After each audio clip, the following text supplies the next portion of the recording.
Salut à tous, j'espère que vous allez bien. J'espère que vous avez passé un bon week-end.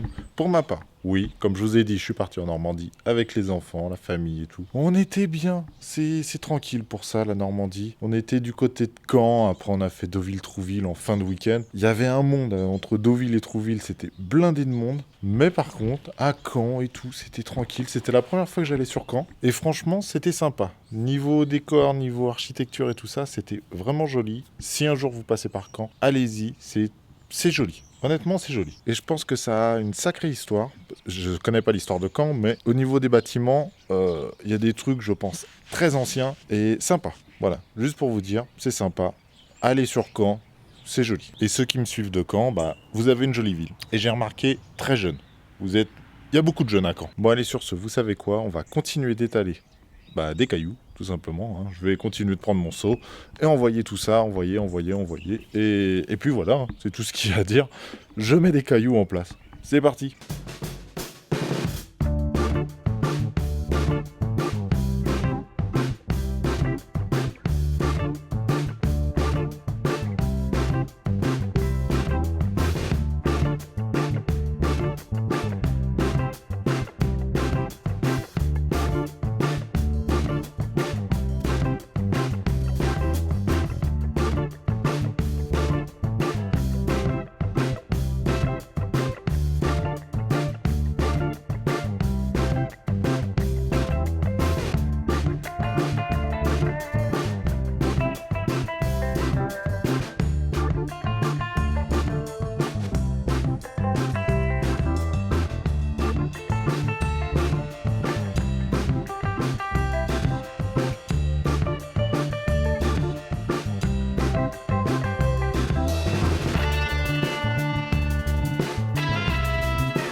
Ça y est, première partie terminée. J'ai étalé tous les cailloux autour de la maison. J'ai vraiment fait là jusqu'au bout. Attends, là j'ai pas mal de lumière. Donc j'ai vraiment fait jusqu'au bout. Donc tout le tuyau est sous les cailloux. Maintenant la deuxième étape, ça va être de continuer de mettre des cailloux par-dessus le tuyau. Là c'est vraiment les cailloux pour tenir le tuyau, pour qu'il soit le plus droit possible. La deuxième étape, ça va être de vraiment remplir le plus possible jusqu'à temps que la bâche de géotextile, je puisse quand même la fermer. Une fois que je serai à la limite de la fermer, après, s'il me reste encore des cailloux, je les mettrai par-dessus le géotextile pour que tout tienne correctement. Voilà. Donc c'est parti, je continue ça. Là, je vais aller manger et je reviens tout de suite après. C'est parti.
J'ai chaud.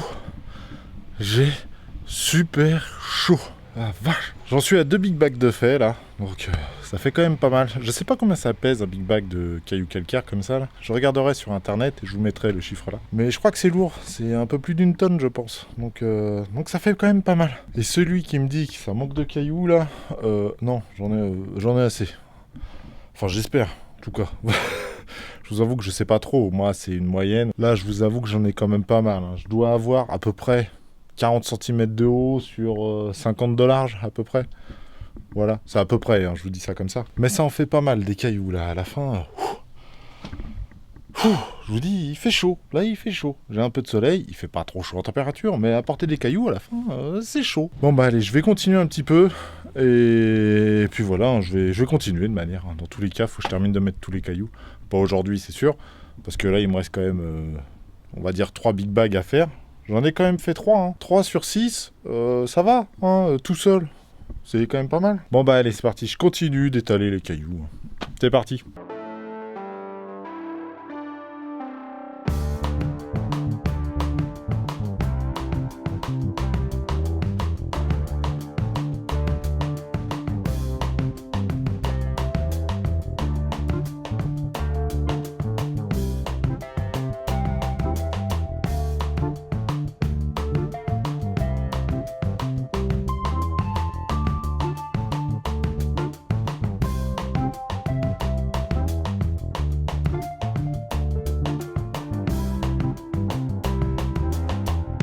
Bon, comme vous pouvez le voir, je suis au bureau. J'ai dû partir précipitamment du chantier.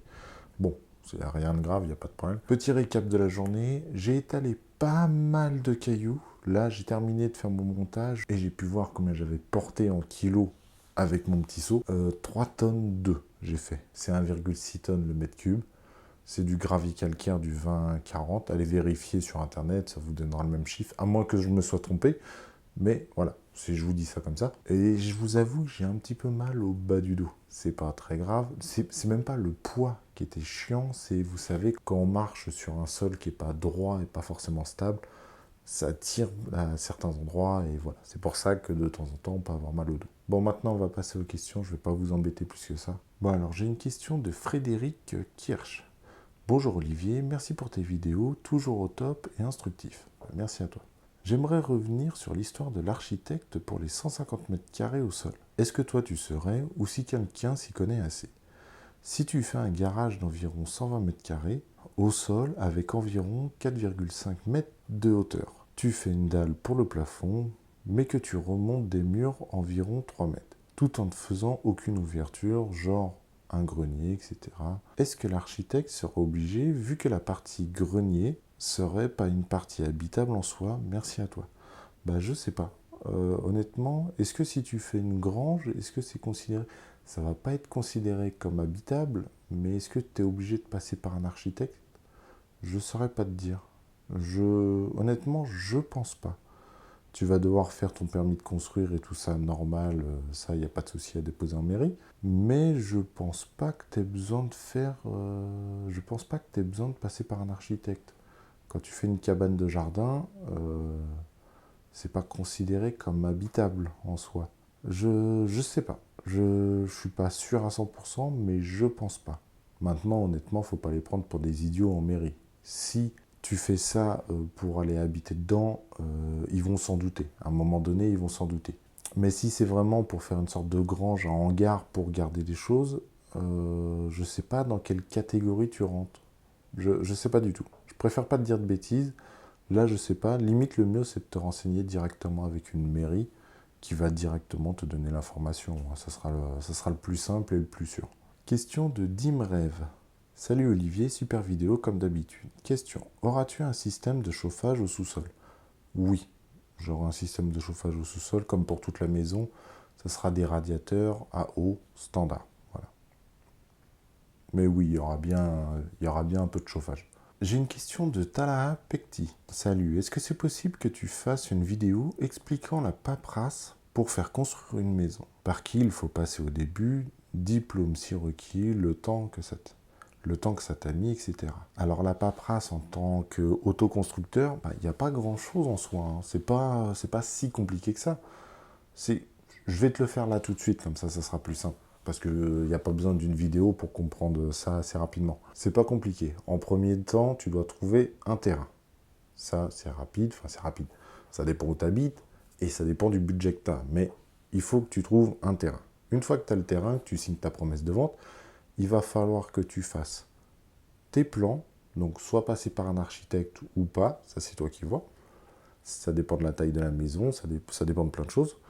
Une fois que tu as fait tes plans et que tu as fait ton permis de construire, il faut que tu ailles le déposer en mairie. Il faut que tu attendes quelques temps pour qu'ils valident ou pas ton permis de construire ou s'il faut que tu changes quelques petites choses sur tes plans de construction. Une fois que ça, c'est accepté, bah, tu as juste besoin de... Bah, en fait, une fois que ça, c'est accepté, tu vas signer ton terrain, tu achètes ton terrain, tu vas bien sûr à la banque, tout ça, mais ça c'est normal, tu vas à la banque pour demander ton crédit, en même temps que d'avoir déposé ton permis de construire, forcément. Attends pas d'avoir reçu ton permis de construire pour aller demander ton crédit. Tu fais tout en même temps, c'est vraiment tout en même temps. Et on a, je crois, dans mes souvenirs, tu as 2 ou 3 mois pour faire tout ça. C'est-à-dire, tu as trouvé ton terrain, tu as signé le compromis, tu as 3 mois, ou 2 ou 3 mois, je ne vais pas te dire de bêtises, regarde, renseigne-toi un petit peu, tu as 2 ou 3 mois pour tout faire.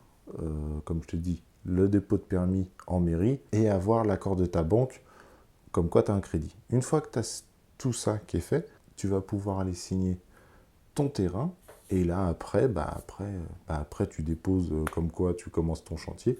Et puis tu commences ton chantier. C'est tout. Après que tu le fasses toi-même ou que tu passes par un constructeur, la base, c'est ça. C'est tout ce qu'il y a à faire en soi. C'est pas compliqué. C'est un peu de paperasse. Le plus chiant, en fait, ce que je trouve, moi, le plus chiant quand on fait un peu de l'autoconstruction, c'est on trouve le terrain, mais après, on n'a vraiment pas beaucoup de jours pour réfléchir à la maison, à savoir comment on l'a fait. Mais bon, voilà, après, je te dis, c'est tout simple. Voilà, je t'ai expliqué comment il fallait faire. C'est vraiment très simple. Alors, j'ai une question de Babtou. Salut, comment vas-tu gérer les eaux pluviales? Personnellement, on m'oblige à installer une cuve de rétention pour limiter le débit d'eau rejeté. Alors, moi, pour ça, je vais tout simplement installer un puisard parce que je crois que ça dépend. Je crois que ça dépend un peu des régions ou des mairies. Je ne sais pas trop comment ça se passe. Sur ma maison, là, qui remonte à il n'y a pas si longtemps que ça, il y a 5 ans, j'ai dû raccorder mes eaux pluviales au réseau de la ville. Alors que maintenant, on demande de ne plus le faire. Il faut que la maison puisse réceptionner vraiment les eaux pluviales, que toutes les eaux restent dans le terrain. Donc voilà, donc pour ça, je vais faire un puisard. Et au cas où, si ça déborde un peu du puisard, ça ira dans une pompe de relevage qui enverra après au niveau des égouts. Mais voilà, pour moi, ça sera comme ça. Bon, allez, on se retrouve demain pour terminer les cailloux, ou continuer, parce que je pense pas que j'aurai fini. Il me reste encore 3 big buys, et ça va être lourd encore. Bon, allez, à demain. Prenez soin de vous. Ciao. Ah oui, entre deux commentaires où tu t'acharnes là. N'hésite pas à t'abonner si ça t'a plu. Ciao.